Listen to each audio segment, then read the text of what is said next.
If you're looking for a bit of extra travel and flexibility for your 2007 to 2018 Silverado or Sierra 1500's front suspension, then this extended travel CV axle will be for you.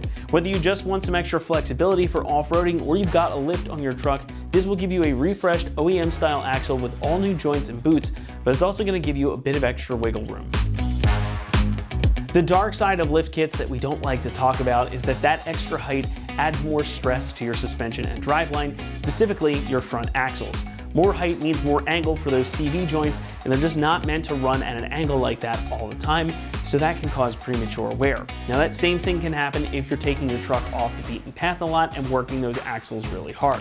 The solution here is a physically longer axle that will provide more travel, and that's exactly what we've got. This is going to work on your truck anywhere from stock height up to 4 inches of lift, so even if you haven't lifted your truck yet, this will work for you.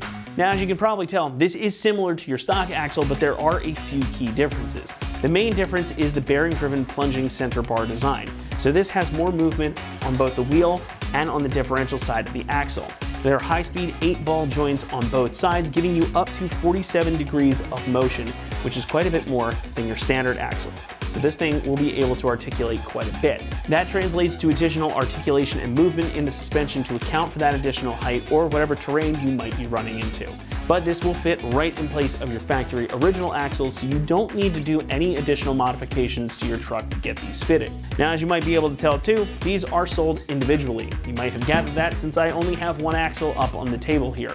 This is definitely something you want to do in pairs, one on each side, so make sure you're grabbing 2 of these when you put it in your cart.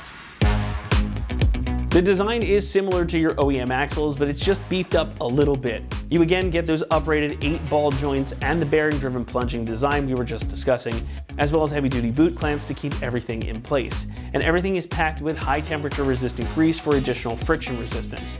So these are going to be like your OEM axles, just with a little bit extra.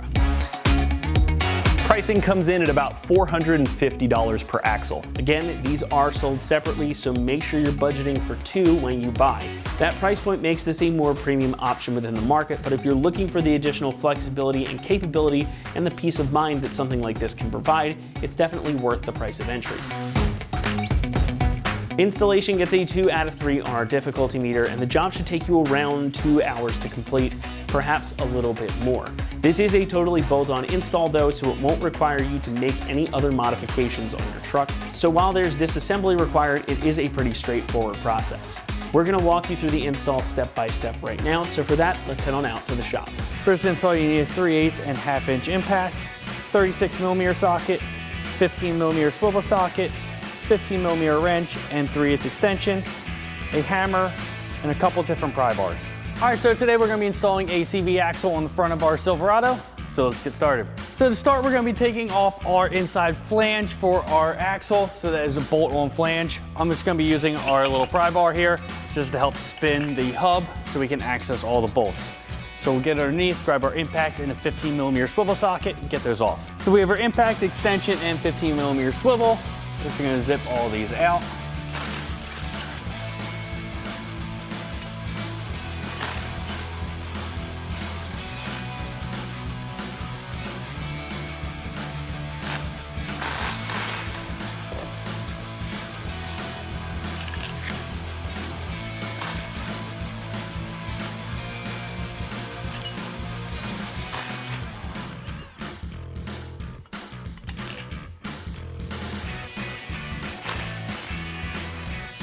Now that all of our bolts are off, we can just pull this towards our hub, be able to free that up.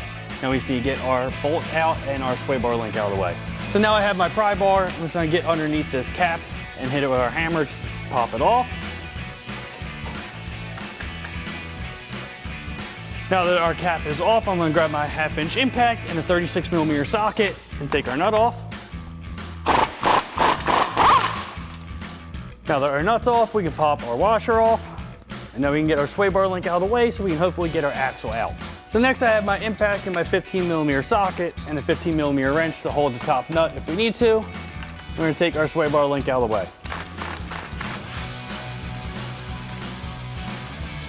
Take that out of the way, just remember how it goes back together.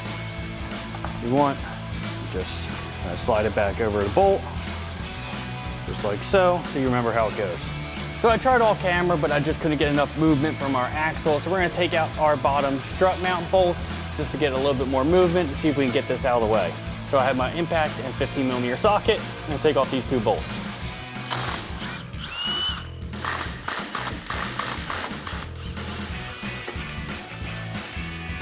See if we can drop this down.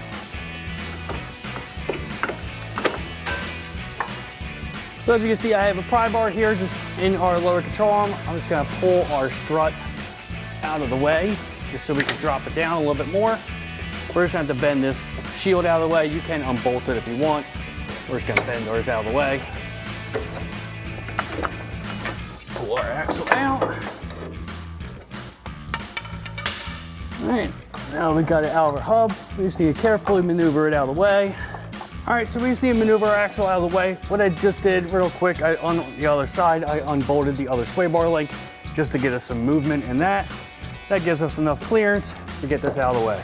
So now we're gonna get our new extended axle in place. Now it's just gonna be a combination of finding the right angle and getting our pry bar in there in the right angle. We'll feed this up.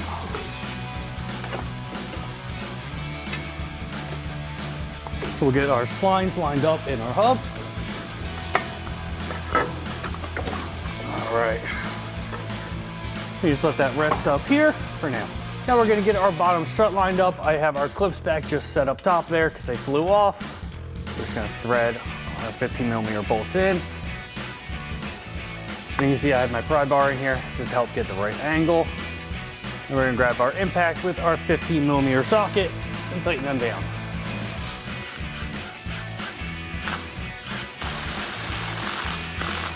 Now we can get our sway bar back in place.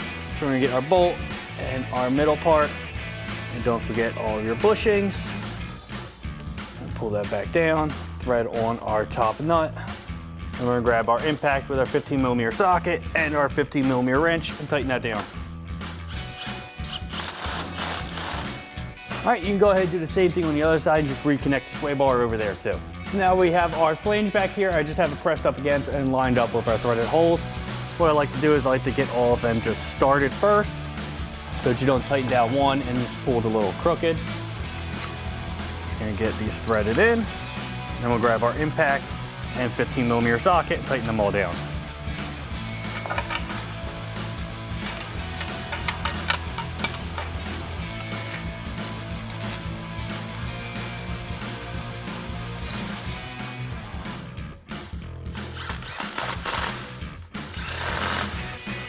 We use our pry bar to spin it.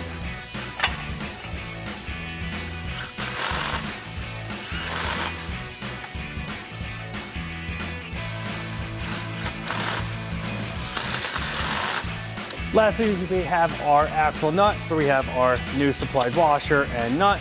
We'll thread them on. And it's the same thing. It's going to be our impact and 36mm socket. And once we have that tight, we can put our dust cap on.